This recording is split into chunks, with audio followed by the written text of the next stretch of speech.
कल्याणी काल जान्हवी धनंजयला सेव्ह केली. ती काय म्हणाली सेव्ह करताना धनंजयला? हेच की ह्यांचा खेळ आहे. सेव्ह करताना म्हणाले की दिवसभर आमचं डिस्कशन झालंय, गेम प्लॅन बद्दल आम्ही डिस्कस करतोय सकाळपासून. पण ते डिस्कशन कुठे दाखवलंच नाही मम्मी. पण मला पण हे पटलं नाही की अंकिताताईंना नॉमिनेट केली. तुम्हाला पटलं?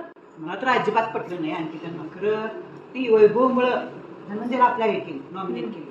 बाय डिफॉल्ट झालं असं म्हणतायत त्या, त्यांचा गेम सुधारावा असं म्हणतायत त्या. पण हे काय कारण मला पटलेलं नाहीये. मला तर अजिबात पटलं नाही. आणि जनतेला कसं काय वाटलं ते जनतेनं सांगावं असं माझं म्हणणं. आणि ज्या वेळेला धनंजय आमचा बोलतोय तर धनंजय आमचा बोलतोय, गेम हे करून सांगतोय कसं खेळायचं काय करायचं हे सांगतोय ना, तेव्हा काही ते फोकस हेच असतं त्याच्यावर करतच नाही, त्याला दाखवतच नाही. काय म्हणतात ते कुठलं ते दाखवतात. आणि इथं बिग बॉसच्या घरात का दाखवलं? एक चांगला एंटरटेनर म्हणून पुढे गेलेत ते. आणि त्यांचं एंटरटेनमेंट आहे, फुल एंटरटेनमेंट आहे जे तुम्ही अनसीन अंधेकामध्ये दाखवताय.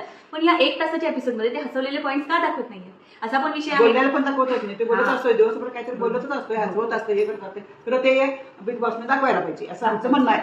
हे मुद्दे लक्षात घेतले पाहिजे.